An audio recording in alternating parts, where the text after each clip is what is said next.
on this computer. So good afternoon, everybody. This week, we're covering lesson 12, which covers the topic of Camera Raw. Camera Raw, if you're not familiar with it, with the raw file format, is basically a digital negative, and Camera Raw is an ancillary program built in to Photoshop or with Photoshop. It's separate from, but it's included with Photoshop. There are a lot of really nice features included in Camera Raw that allow you to edit your photograph in a non-destructive way. There's a lot of data, metadata that's built into Camera Raw file or raw files. So that's what we'll be doing today. The woman to the left is the second half of the lesson, which we will do this Wednesday. The first half of the lesson has to do with these mission images that we're going to work on today. So this is what they're going to look like when they're all done. Let's go ahead and open them. And to launch Camera Raw, you need to do one of two things. You need to either use Bridge. So if I select Photoshop and I go to File, make sure that you launch Bridge. So browse in Bridge, and I already have Bridge open. Or if you have a Camera Raw file, meaning if you have a digital camera that saves files and takes files in raw file format, and if you double click on those, it will automatically launch Camera Raw before you actually open it in Photoshop. So I'm going to switch to Bridge, and let's go ahead and look at all the content inside this lesson. So I'm going to go back to lesson 12, and you can see that I've already worked on these files before, but here's the end file that we just looked at. And here's the start file. And while there isn't much of a difference, there is a significant difference in that we've removed blemishes, we've adjusted lighting, we've adjusted skin tone, softened her skin a little bit. There's quite a few things that we'll be doing in here. The end image for the missions is really nice. It's a cloudy day, but it's brightly lit. And there's some really nice features in here that allow us to adjust shadows, to allow us to adjust overall lighting, and to synchronize the adjustments that we make with this image with other images. And so that's what this folder is for. We can see that we have some dark files in here that look very underlit because it is a cloudy day. And we're going to go ahead and we're going to open all of those. However, before we do, I want to point out the raw file formats. You'll notice that the mission was taken with a Canon camera. How do I know that? Because the .crw files that are included in this is the raw file format for Canon.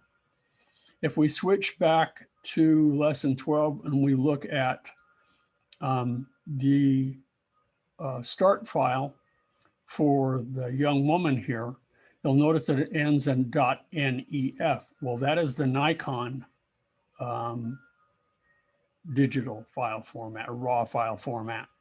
So each manufacturer has their own file format, and then you'll see very soon that once we open it in Photoshop, or even before we open it in Photoshop and we are working with it in Camera Raw, we can save it as a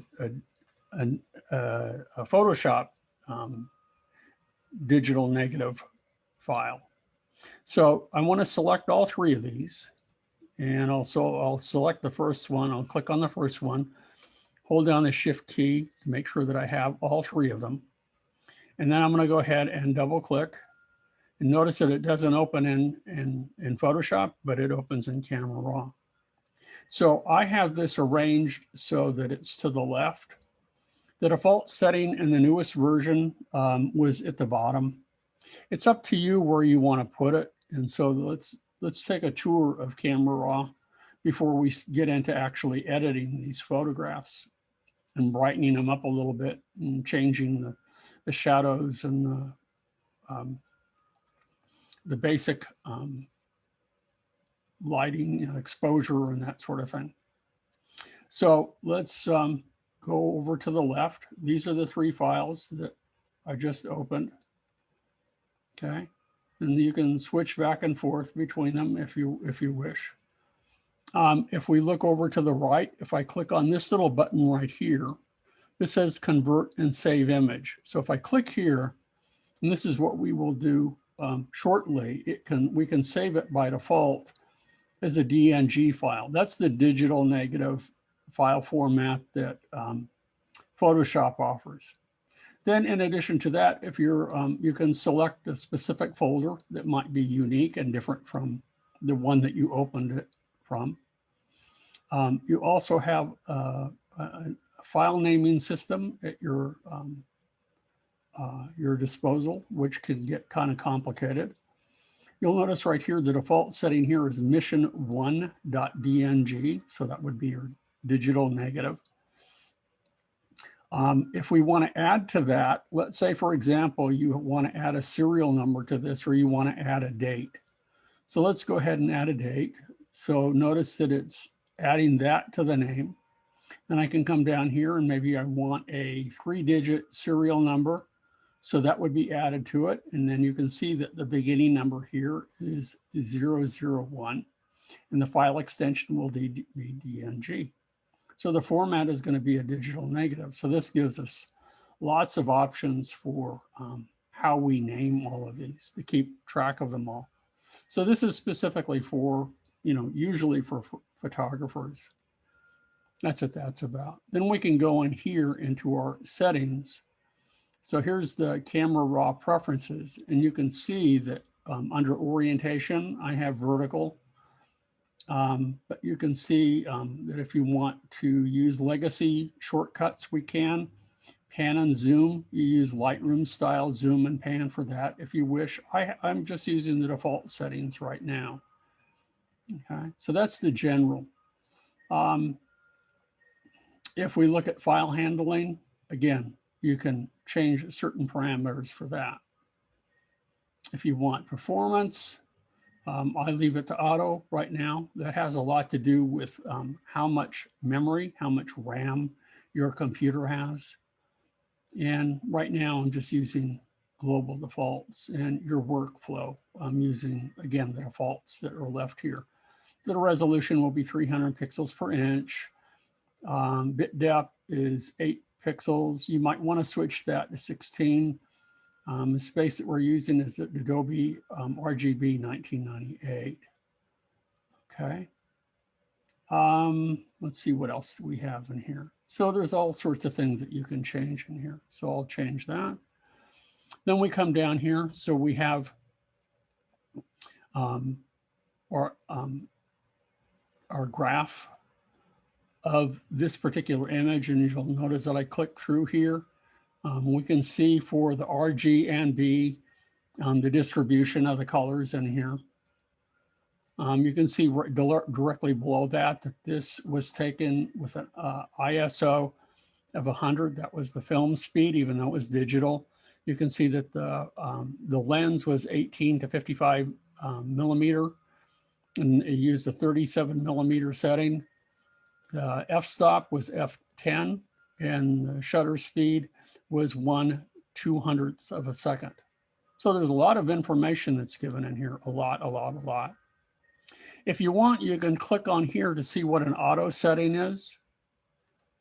You can also click on black and white, and then also select auto to see what it would look like.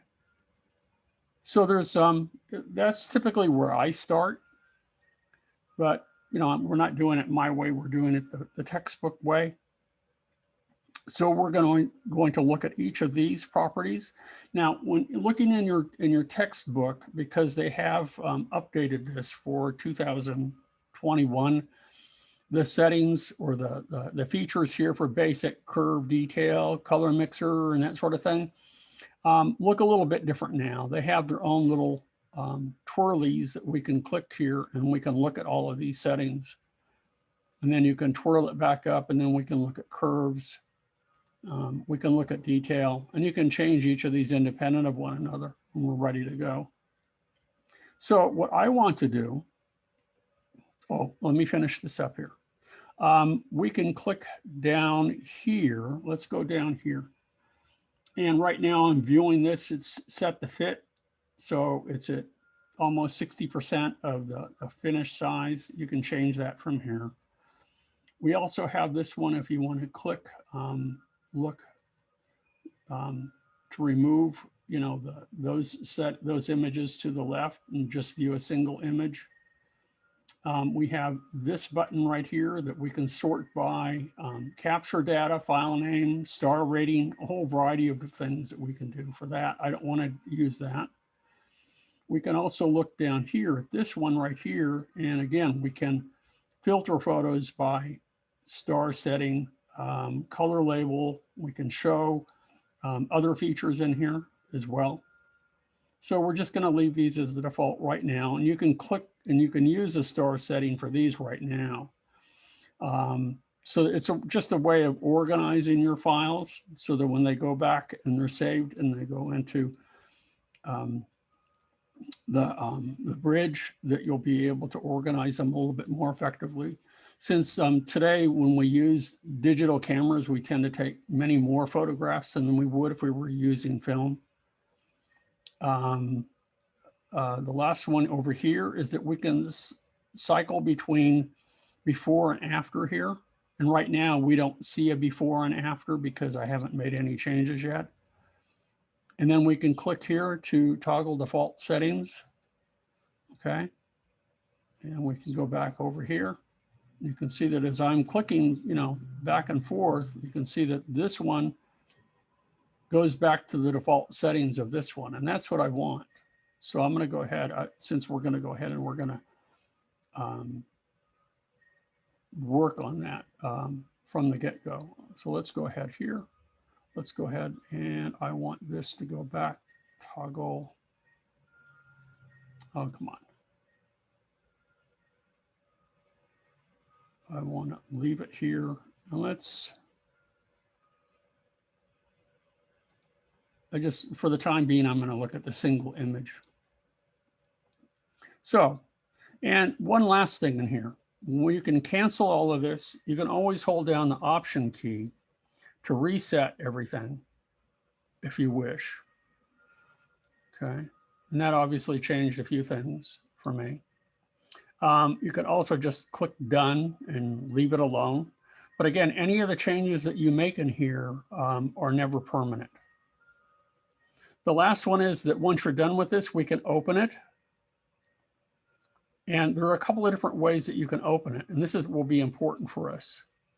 You can open it directly and it will open it directly into Photoshop, or you can open it as an object. And that is important because when you, the different file formats that you're allowed to open in Camera Raw or JPEG and TIFF, but not Photoshop. So to go to Photoshop with this image and then back to Camera Raw, you would have to open it as an object, and we will do that in a little bit. So that's another option that we have for us. So for example, if we go back to, let me just cancel this. If we go back to Bridge, and I select just one of these, let's just, well, that's the Camera Raw image. So let's go back to, you know what, let me go back to lesson 12 and let's see if here's a JPEG right here. So if I double click on the JPEG, it's just going to open it in Photoshop.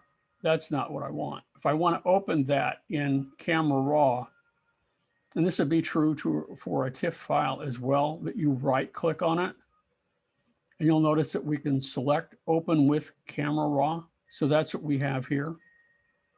So that opens it, this still life in Camera Raw. So I can cancel that and I can go back. The same is true for a TIFF file. Okay, so there are digital cameras that do not save in RAW file format, that typically save as JPEGs.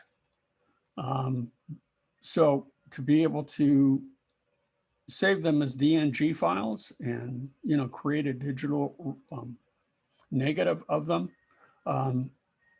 you would have to right click on it, but you can open it in Camera Raw. So I'm going to go back to selecting these again. Let's go ahead and open all of them.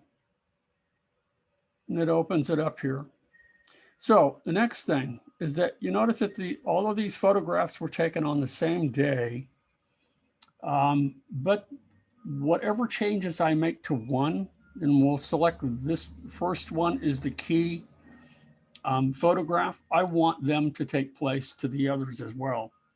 So to do that, I need to shift click in here to make sure that they're all selected. And then I can go here and I can select this first little button, because there are 3 of them here. If I select this one, what I want to happen is that I want to synchronize all of these. Okay. Now, it may be hard for you to see them, but if I switch down to basic here, and you'll see that I have the white balance set to cloudy. But if I go back to as shot, it looks not as nice, but notice that it changes that for all of these. And so if you're doing this on your computer, you'll notice you should see that.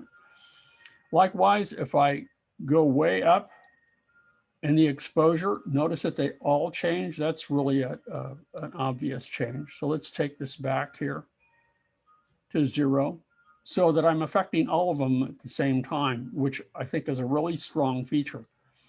For those of you who anticipate or desire to become graphic designers in the future, it's critical, especially when you're creating books or catalogs, that the color that you use in those in the catalogs that you're creating or books is consistent. It's especially true in fashion catalogs for like Macy's or whatever, you know, company that you buy clothing from. That you know, they're shot on the same day very often, but if you look from photograph to photograph, sometimes the skin tone of the models will change, and you want to make sure that it's consistent. So that's what this would be for. Likewise, if you have multiple shots just of this that's going in a book or a catalog of a particular architectural piece, and you want to make sure that the color is consistent, this would be the way to do it. So let's go ahead, and we're going to start by adjusting the white balance in here. So adjusting the white balance, and you can see that right here, it's as shot.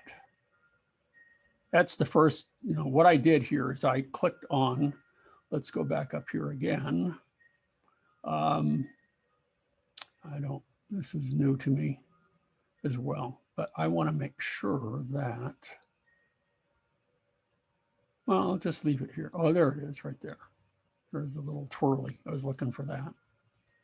So you can see that the white balance is as shot, but I also have the little white balance tool here, the little eyedropper. So if I go over and I click somewhere in the clouds, this is probably where my lightest light would be, that it abruptly changes, and it changed it for all 3 of these. So that's a nice way of working there, that we can change the balance that way. We can also come in here and we can do a few other things. Let's go ahead and let's look at the before and after. Remember I said that we could do that. So I could click in here. Let's click here. So, okay. So the one to the right is the before, and the one to the left is after. So that helps us out a little bit. So you can see where you're going with a photograph and compare and contrast. The next thing that we want to do in here is, let's go ahead and make some adjustments in here using the camera raw features, mainly the ones that are in the basic settings, but then we'll use some others in sharpening and that sort of thing. So I'm going to leave this one here, and let me see. I'm going to go ahead and I'm going to switch the profile. So right now we have the profile is set to Adobe Color. I'm going to change that, and I'm going to use Adobe Landscape and see what changes are made there. Okay.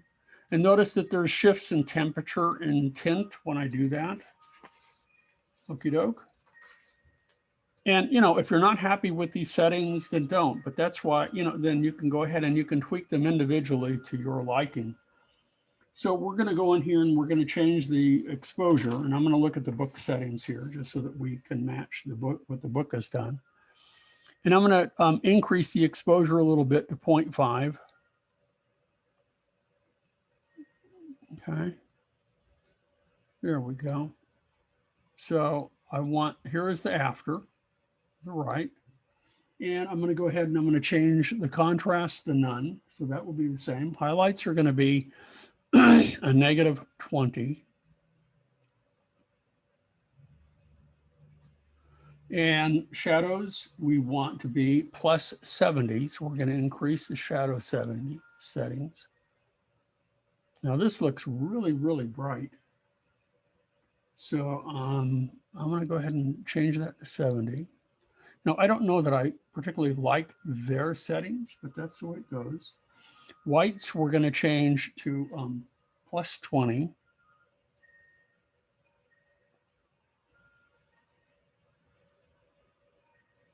So there we go. And blacks, -10. So I'm just using the settings that the book is providing for us. And clarity, we want 20. We're going to leave texture alone. So we're going to add clarity to that. We're going to go to 20. And again, we should, you know, we should look at the other ones as well. They're all changing accordingly. Okay. And then the last one, we have vibrance. Okay. So I'm going to switch the vibrance, and that's going to go to +20. There we go. A big, big difference. Now, are these the settings that you would go for? I don't know. But it's good for us. So the last one that we want to do, let me go ahead and close this, is let's go into, I want to go into sharpening is what I want to do. Let me go back into basic again. Let's see if we have it here. It's not there. So I'm going to close that up. I'm going to pause this for a second. Yeah, so they have changed the orientation, or the, not the settings, but how all of these different options are organized now. And in the textbook, they want us to use apply sharpening to this, and it's under the detail tab. So that's what we're going to do. So I'm going to take that, and the amount is going to be 40, which is already set. That's the default. The radius is going to be 1 pixel noise. And then the color noise reduction is going to be set to 0.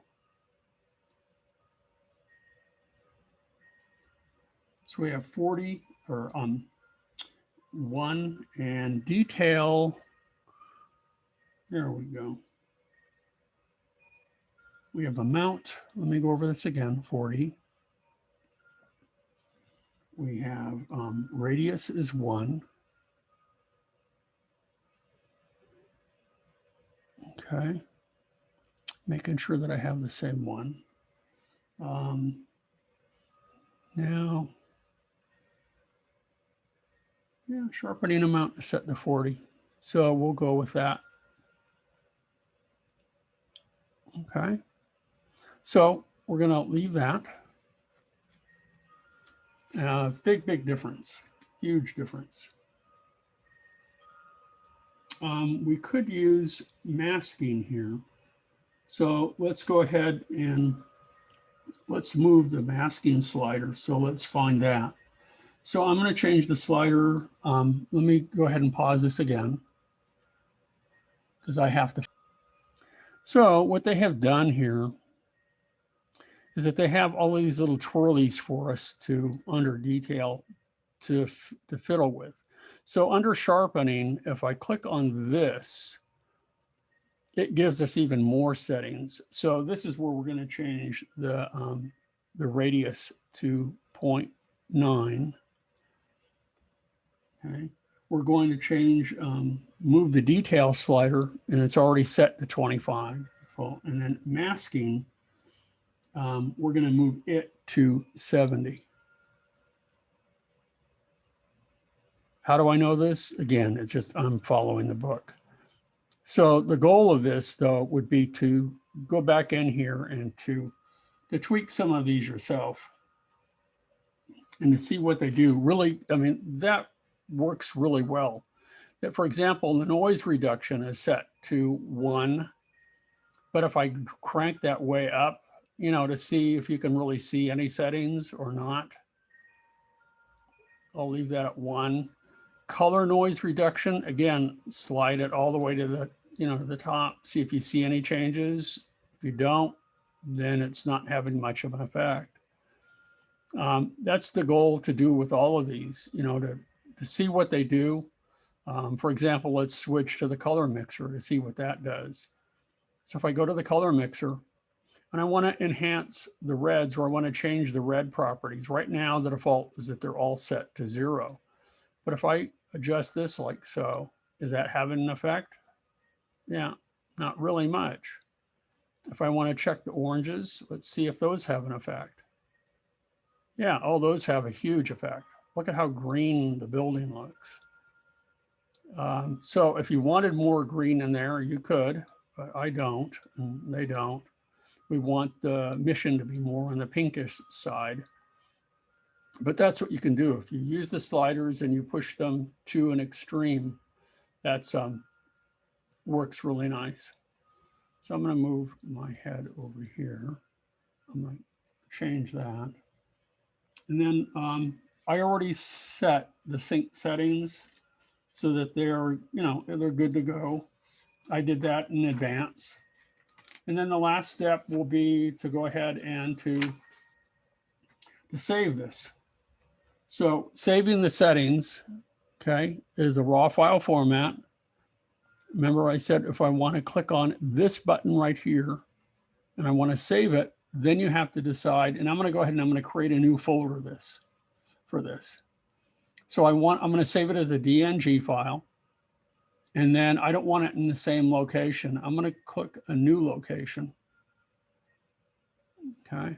So here's the mission folder, but I'm going to go ahead and create a new folder within that. I'm going to select edited photos 2.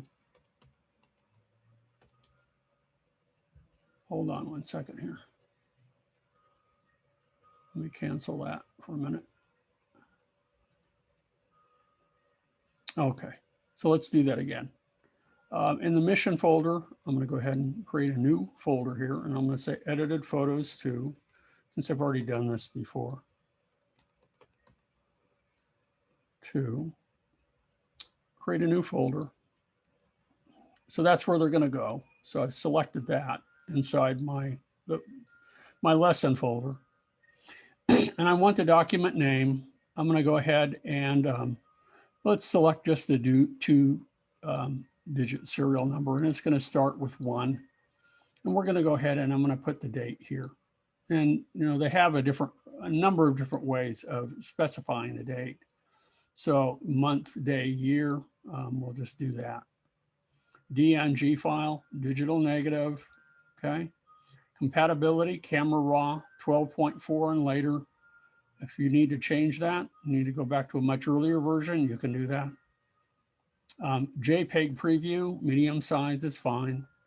Embed fast load data with that, we can do that. And now I'm ready to save. So you'll notice that all of these to the left have been edited and changed.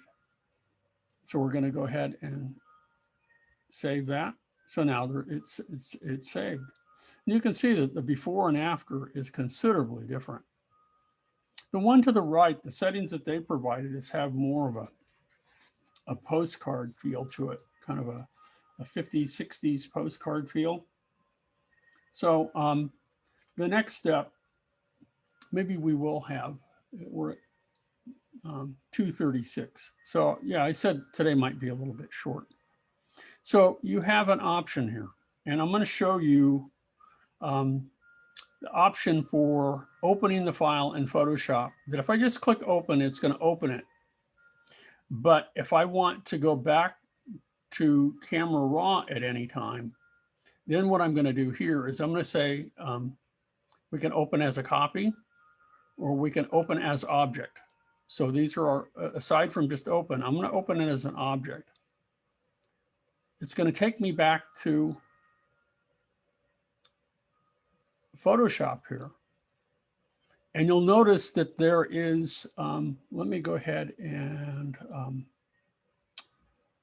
go to Window and Arrange. And I just want it to be consolidating tabs right now. There we go. So we can look at each of these mission images separately. And here's the 3 mission images that we have. Okay. Now, at any time, if I want to go back to, whoops, I don't want that. If I want to take this image back to Camera Raw, you'll notice that it brought it in as a smart object. So now if I want to go back to Camera Raw at any time, I simply double click in the layers icon right here, and it takes me back to Camera Raw. And when I'm done, I can just click OK. And now if I've made any changes, it takes me back. So let's do that again. Double click. But notice it isn't synced up with the other 2 anymore. So for example, let's say I wanted to change curves a little bit. Let's go ahead and increase this. Let's darken it a little bit. I kind of like my photos a little bit, just a little bit darker, not quite so bright. So now if I click that, it prepares it, and that will be saved. But again, it's a non-destructive change, which is really very nice. It's a little bit nicer than the others, I think, that they did. When you go back here, you know, they've been updated considerably. Okay. So we will work with the woman on another day, but as a preview, we can go ahead and we can open her. So let's go back to, and that's what we'll finish up on Wednesday. I'm going to go back here and to our mission folder, and then I want to go back into the lesson 12 folder. And here is our start file right here. Okay. And I'll go ahead and I'll open her up. So I'll go ahead and double click, and that's our Nikon image. And you can see that she looks really good. She really does. She has, I won't say blemish, she has some moles, and the lighting is a little bit off and that sort of thing. And that's what we're going to work on Wednesday. We're going to do pretty much, much of it will be the same. We're going to start with our basic settings. Let's turn that back up. And we're going to change, we're going to increase the exposure. We're going to increase contrast. We're going to increase clarity, all of those good things. And then we're going to bring it into Photoshop. And then we're going to start to do some basic retouching. And then there's some other things that they want us to do in here for adjusting levels and other stuff to make it even a better photograph. So that's all I wanted to cover for today. Admittedly, I'm sort of stretching this out a little bit because this is the last lesson, and this is, including this week, we have 6 weeks left of the semester. So if you guys are a little bit behind on lessons or on assignments, I encourage you to kind of pick up the pace and get them to me. And if you're still having trouble with Google Drive, let me know. Make sure that you should, everyone who emailed me should have received an invitation to join. And that's where you're going to put your files. Okay. You're going to create your own folder if you don't have one already. And then you're going to create another 2 folders within that folder, one for assignments and one for lessons. And it'll be set to go. So that's Camera Raw. There are whole books on Camera Raw. There are a whole, if you go to lynda.com, there are entire classes, several tutorials, not just one, the one that we're doing here on Camera Raw. And some people prefer it to make significant changes to their photographs before they even open them in Photoshop. There is a lot that you can do in here, a lot. Many of the things are similar to what you would do in Photoshop. Like you can crop it here. I prefer cropping it in Photoshop, to be perfectly honest. But there's a lot that you can do. Anyway, this is where we will work on, this is what we'll work on and complete the lesson on Wednesday. So if there aren't any questions, then we are pretty much done for today. Do you have any questions? Anybody? Oh, okay. Hold on here. Sandra, you have a question here? Hold on. Okay, Sandra, do you want to, if you unmute yourself, do you have any questions? Yeah. Do you know when we go back to school in person? What about going back to school? Do you know when we go back to school in person? I received an email Friday, and as far as I know, we might go back in the fall, but I don't know that we're going back now. Oh, okay. And the reason I say that, I don't know why they would want to change horses midstream, because normally, okay, I have 2 Photoshop classes. One meets in the, well, they both meet from 12:30 to 3:30, but one meets on Mondays and Wednesdays, and the other one meets on Tuesdays and Thursdays. But right now, because we're offering the class online, it's asynchronous. We can meet at any time. You know, that's why I record these and make them available to you so you can watch them at, you know, when you're available. If you need an individual webinar, or we can always set something up and try to be available as much as I can. And I don't know, has enrollment begun yet for the fall? I'm not sure. Yeah, I don't either.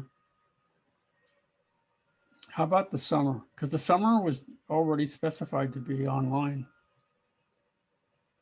I They think so. might change that too. I don't know.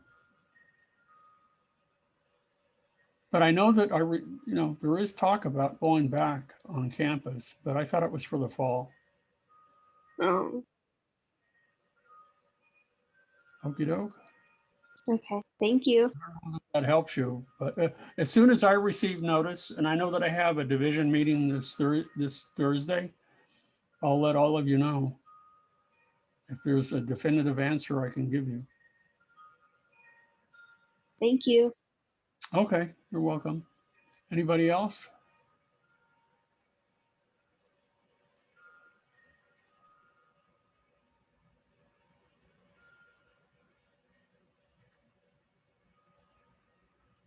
No other questions?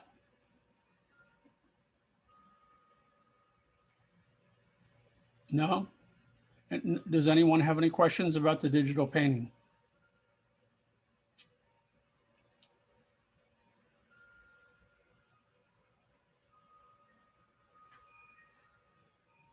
No? Okay. Let me pause the recording. I'm going to say goodbye, but I'm not going away just yet. I'm just going to pause the recording and I'm going to continue taking roll. And that will be it for today. And then we'll finish up the lesson on Wednesday. Okay? Bye-bye.